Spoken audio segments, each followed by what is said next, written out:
Pues muy negativamente. En España la aplicación de la agenda política de género, que aquí está empezando, como me dice usted, empezó a comienzos de este siglo, en el año 2004, y ya hemos avanzado muchísimo en ella. Supone la aprobación del llamado matrimonio homosexual, es decir, de identificar la unión de cualesquiera dos adultos como si fuese matrimonio.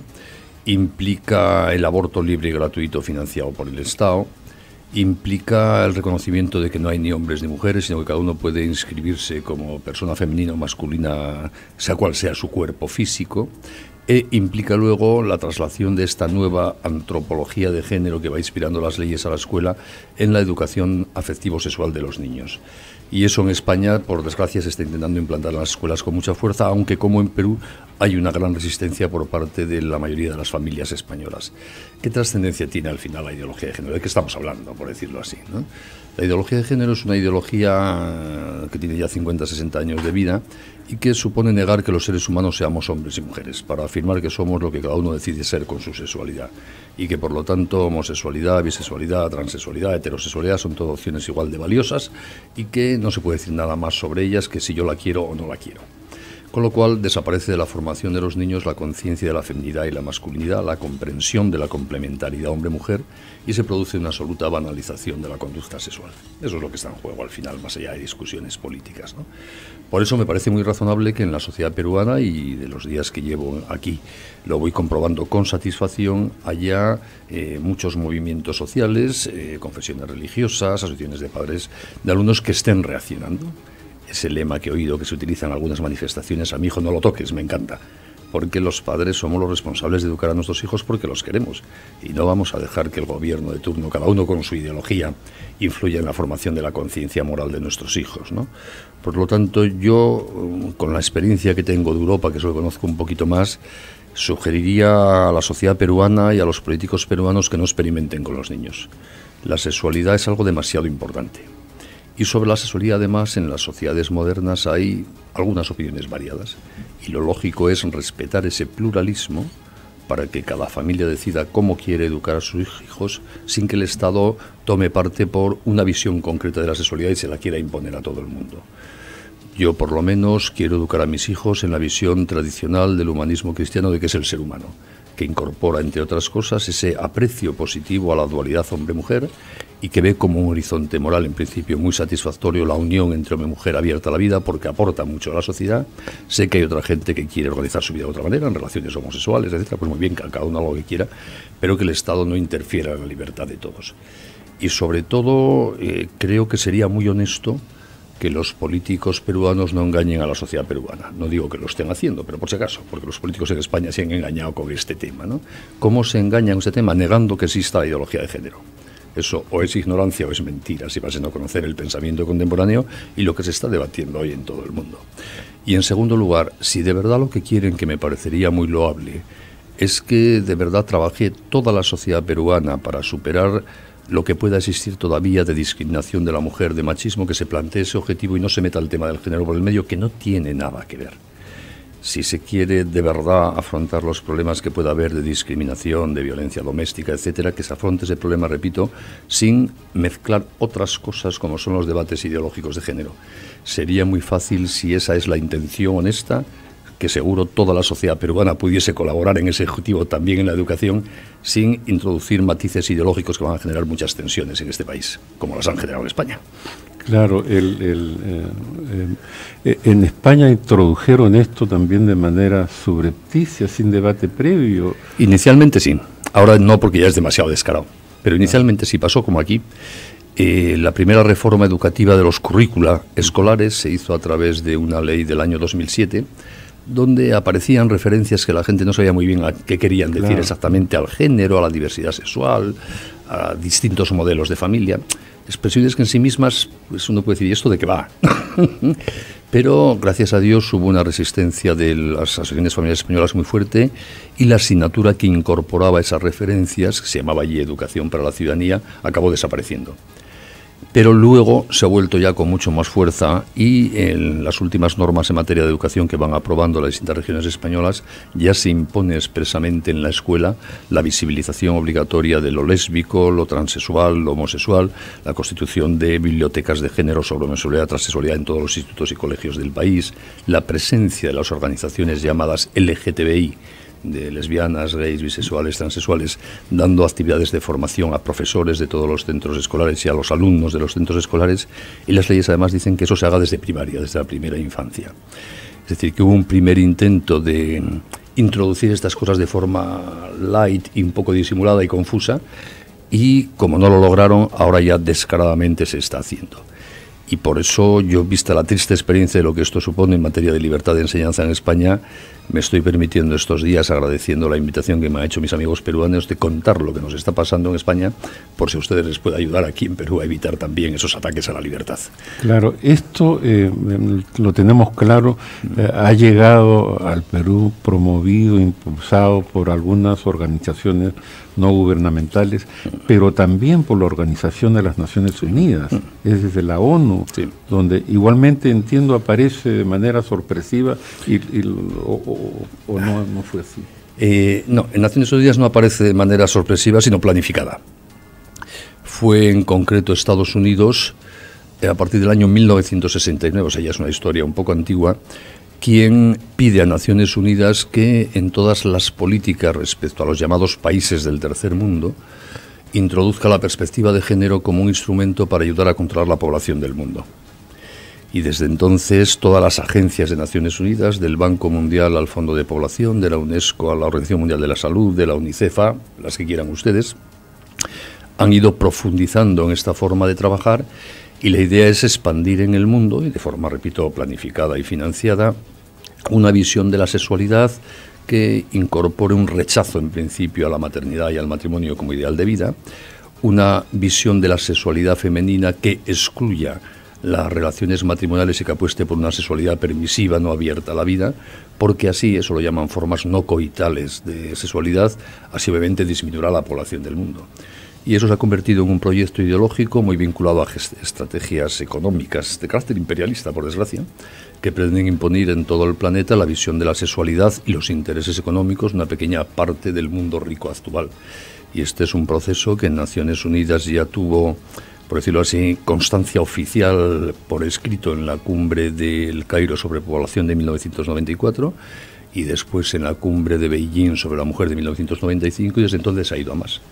Y por eso en todos los países de América Latina, como del África subsahariana, se ven continuamente los mismos tipos de ONGs financiadas por las mismas fundaciones norteamericanas y por las agencias de Naciones Unidas que de forma sistemática pretenden introducir legislaciones sobre aborto, matrimonio homosexual y la enseñanza en la escuela de esta visión de la sexualidad que a mí me parece sinceramente muy poco humana y bastante triste y deprimente.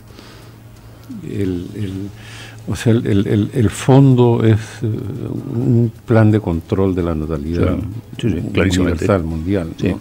Y además le digo esto no porque yo tenga información confidencial de lo que pasa en Naciones Unidas, sino porque sigo las web de Naciones Unidas y de estas fundaciones y ONGs habitualmente, ¿no? Es información pública y conocida. Sí, los registros de índice poblacional en Europa son negativos, terribles, ¿no? O sea, en Europa, y las causas no son solo la ideología de género, pero incide mucho, tenemos una situación familiar y natalidad suicida absolutamente. Está cayendo el índice de nupcialidad brutalmente, se casa cada vez menos gente, porque si se interioriza que el matrimonio no es nada, que es una institución de dominio del varón sobre la mujer y no sirve para nada, pues la gente rechaza el matrimonio, como es lógico. Está creciendo brutalmente el índice de rupturas familiares, con todo lo que eso representa de hecho, el divorcio es la mayor causa de pobreza femenina en la Unión Europea, de niños que no crecen en un ambiente de acogida humana, de cariño y de socialización, y de ancianos, que es el siguiente gran problema de Europa, que están solos porque no tuvieron niños, o porque sus hijos no han tenido niños y no tienen una estructura familiar para acogerles. Y luego, consecuencia de todo esto, es que Europa se está suicidando demográficamente, porque no tenemos niños. Y el horizonte de Europa es muy triste, y además eso nos genera un problema añadido, que es un crecimiento constante de una inmigración que no se integra fácilmente en Europa, pero que viene a hacer los trabajos que no hay europeos que hagan ya. Llena ese vacío. Claro, es que lo tiene que llenar, porque no. Claro. Entonces, estamos entrando en una espiral de problemas que está poniendo en riesgo la riqueza de Europa, el estado del bienestar y todo, pero cerramos los ojos a ellos. Hay un escritor romano, Tácito, que refiriéndose a la sociedad romana de su época, a finales del siglo I, dijo una frase que se puede aplicar hoy día a Europa perfectamente. Dijo: hemos llegado a un momento histórico en el cual ya no somos los romanos capaces de soportar ni nuestros problemas ni sus soluciones. Y en Europa pasa eso, los problemas son poca estructura familiar, poca solidaridad interpersonal, pocos niños, ancianos solos, pero las soluciones exigen volver a valorar el matrimonio, la fecundidad, el cariño, la lealtad a los amores, y eso tampoco lo queremos. Honestamente me gustaría que Perú no caiga en los mismos defectos, porque no es nada agradable. Bueno, y muy difícil de revertir, sí, después una vez instalado. Acá recibimos de pronto noticias de un ómnibus que paseaba por algunas calles de España y con el lema los niños tienen pene, las niñas tienen vulva, pero que después terminan metiendo presos, creo, a los que manejaban el bus. Sí, bueno, presos no, pero han prohibido el bus. Sí, pero eso demuestra también la falta de realismo absoluto de los postulados de género. Que sea escandaloso afirmar que los niños tienen pene y las niñas vulva, uno dice, bueno, ¿nos hemos vuelto todos locos o qué? Sí, y bueno, acá ya apareció, por ejemplo, en la ley del deporte, sí, esto de la ideología de género, que arrastra después la eventual participación de hombres en competencias de mujeres. Sí, ¿no? Sí, es ir contra el sentido común. Es decir, no es discriminatorio que, dadas las distintas cualidades físicas habituales, así, siempre hay excepciones en términos de fuerza, etcétera, entre hombre y mujer, las competiciones deportivas sean separadas de hombre y mujer. ¿Eso a quién discrimina? No seamos absurdos. Es el mismo debate que se ha abierto en Estados Unidos y en España, de que, por ejemplo, en los colegios, los baños, los cuartos de baño, los pueden utilizar no según el sexo de cada niño, sino cómo se sienten ellos. Cuando si un chico se siente chica, puede entrar en el baño de las chicas. Eso genera unos problemas de convivencia, de pudor, de intimidades, que es que son absurdos. Acá estamos en un país en que ni siquiera hay los baños en los colegios. Bueno, podríamos empezar por ahí entonces, claro. Pero ya estamos... Sí, pero esto demuestra cómo es el problema de las ideologías, ¿no? En el fondo son tan faltas de realismo, también la ideología de género, que cuando incide en la vida real de la gente crea problemas donde no los hay. En vez de solucionar problemas, los crea donde no los hay. Por eso compensa librarse de la ideología de género y no meterla en la escuela. Ahora, ¿y qué pueden hacer ustedes? ¿No? Bueno, nosotros estamos tratando de impedir que se aprueben estas normas que aparecen por todas partes, sí, ¿no? En todas las leyes. Algunas que tienen que pasar por el Poder Legislativo logran ser frenadas momentáneamente, digamos, sí, pero hay otros que son resoluciones ministeriales, sí, ya están, ya hay sí. Bueno, yo no conozco en detalle ni cómo se hace el ordenamiento jurídico peruano ni las características de la sociedad peruana, pero creo que son consejos de validez universal. En primer lugar, que cada uno tomemos nuestra responsabilidad. A los políticos hay que exigir las suyas, pero todos tenemos nuestra responsabilidad. Y yo preguntaría a los padres de familia peruanos que no quieren que a sus hijos se les adoctrine en género en la escuela: ¿tú educas a tu hijo en sexualidad en casa? ¿Le das tu criterio en estas materias? Porque es muy fácil pedirles a los políticos, y debemos pedirles, pero también cada uno tiene su responsabilidad. Cuanto lo primero, los padres de familia peruanos, si les importan sus hijos en un momento de confusión cultural e ideológica sobre la sexualidad, deben preocuparse de la educación afectivo-sexual de sus hijos. Y si no saben cómo hacer, que pregunten a alguien. Seguro que a su alrededor hay alguien que les puede ayudar. Pastores, sacerdotes, maestros, no lo sé, hacer esa labor, pero hay que hacerla en casa. En segundo lugar, que estén pendientes de lo que pasa en la escuela. Los padres tienen que conocer a los profesores de sus hijos, hablar con ellos, hablar con sus hijos de lo que les cuentan en clase, hojear los libros de texto y enterarse de los vídeos que les ponen en clase y los folletos que les dan, para poder estar al tanto y hablar con sus hijos de estas cosas, y es que hay que darles criterio, ¿no? Y luego, Perú es una democracia. Aquí se puede ejercitar el derecho de voto, el de manifestación, el de libertad de expresión para defender las cosas en que se cree. Me parece que es una señal de clara salud democrática de la sociedad peruana todas las manifestaciones que se están dando últimamente para defender la vida humana, para defender la familia, para defender la libertad de educación frente a las imposiciones de género, ¿no? Esos son los mecanismos por los que en una sociedad democrática y madura los ciudadanos luchan por sus convicciones. Y luego, si luchamos por nuestras convicciones y ejercitamos nuestros derechos, estamos más que legitimados para exigirles a los políticos que cumplan también con sus obligaciones. Bueno, pero no sé, el temprano comenzando el programa había por ahí, no sé si se percató hay un contrapunto entre el Poder Ejecutivo y el Legislativo, donde se hacen observaciones sobre la falta de modales democráticos, ¿no? Y es que al gobierno parece que le importa muy poco que salga 1 millón de personas a las calles y les diga, con mis hijos no te metas, y ellos siguen adelante con el tema del currículo escolar, ¿no? Con la ideología de género en el currículo escolar, y la Declaración Universal de los Derechos Humanos dice que los padres tienen derecho a escoger el tipo de educación pero y al gobierno parece que no le importa. Sí, en España nos ha pasado lo mismo. También hemos salido a la calle millones de personas a protestar por esto y no nos han hecho ni casa. Lo importante es perseverar. Es decir, los seres humanos reconstruimos la humanidad cada generación. Y nosotros somos responsables de esta generación y no podemos dejar de trabajar por lo más importante que tenemos, que son nuestros hijos. Ahora, uno de los argumentos de quienes defienden esto de la ideología de género es ustedes nos hacen retroceder, dicen. O sea, es un signo de progreso eso, también el aborto, el matrimonio homosexual. Esas cosas siempre han repetido a lo largo de la historia, ¿no? Cuando empezaron los primeros ilustrados en el siglo XVII en Europa a defender la supresión de la tortura en los tribunales, también les decían que iban a hundir la justicia. Y a los primeros antiesclavistas en el Reino Unido y luego en Francia y España les decían que iban a hundir la economía y la prosperidad de Europa. Siempre los que defienden el statu quo ideológico de los intereses económicos de una época acusan de ir contra el progreso a los que defienden los derechos humanos. Pero al final compensa defender los derechos humanos. La ideología de género está siendo ya rechazada en gran parte del mundo. Provoca inmensos rechazos en Estados Unidos, en parte de Europa, como Francia, Italia, España, Polonia, Hungría, etc. En otros países no, ha avanzado mucho, como en los países del norte de Europa. En toda la América Latina está siendo objeto de un debate más o menos vivo, pero constante. Está rechazada profundamente en toda la África subsahariana. Por lo tanto, no es verdad que el futuro sea la ideología de género y quien se niegue esté retrasando el futuro. Al revés, el futuro ojalá sea la libertad y los derechos humanos. Y quien se opone a la implantación de la ideología de género está trabajando por la libertad de los derechos humanos y está en consecuencia construyendo un futuro progresista. Merece la pena.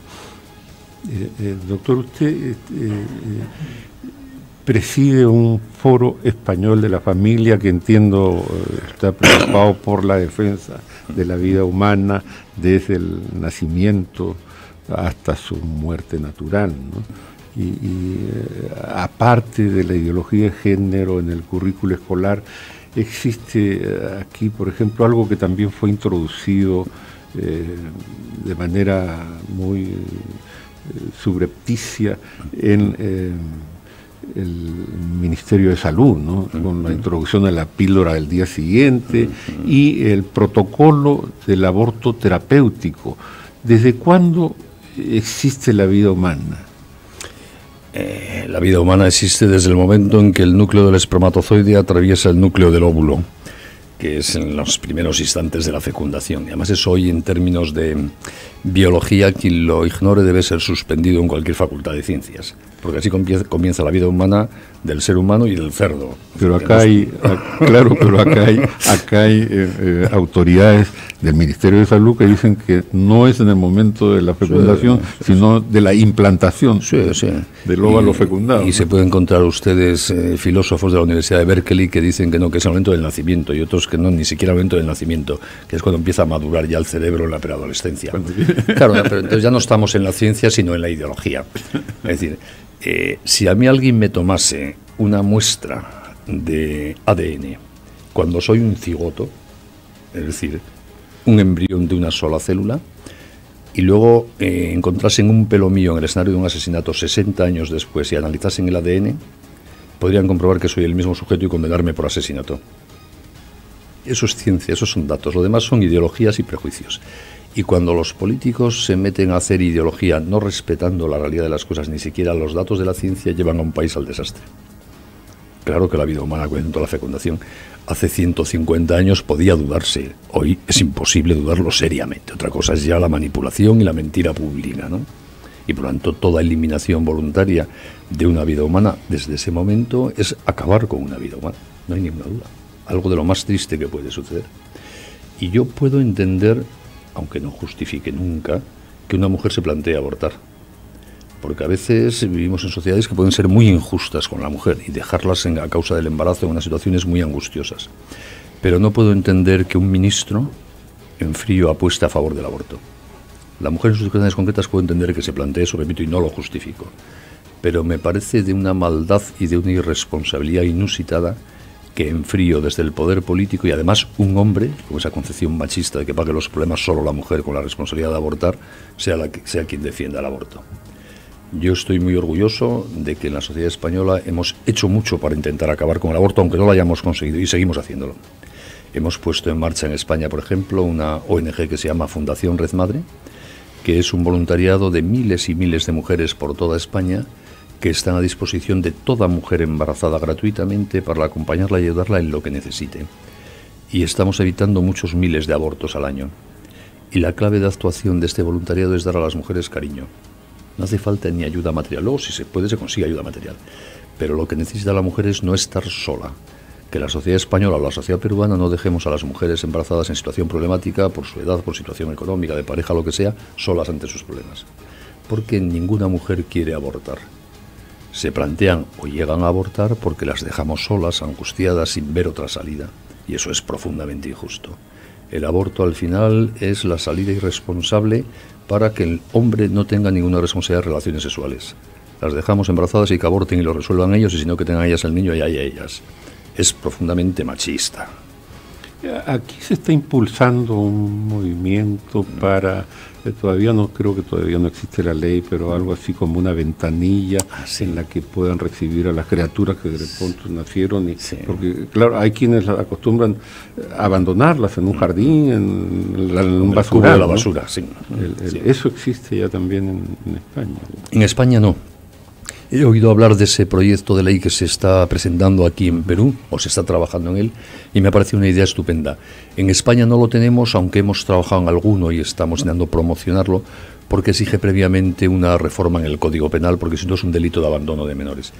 Pero en otros países europeos se va imponiendo poco a poco, lo hay en Francia, en Austria, en algunos sitios de Alemania, en Hungría, porque efectivamente es una solución a esas mujeres que están convencidas, por las razones que sean, de que no pueden tener al niño, no han querido abortarlo, y una vez que dan a luz se puede ver una situación tan dramática de eso, de tirarlo al cubo de la basura, ¿no? Entonces se trata de hacer unas pequeñas instalaciones climatizadas donde pueden dejar de forma anónima al niño.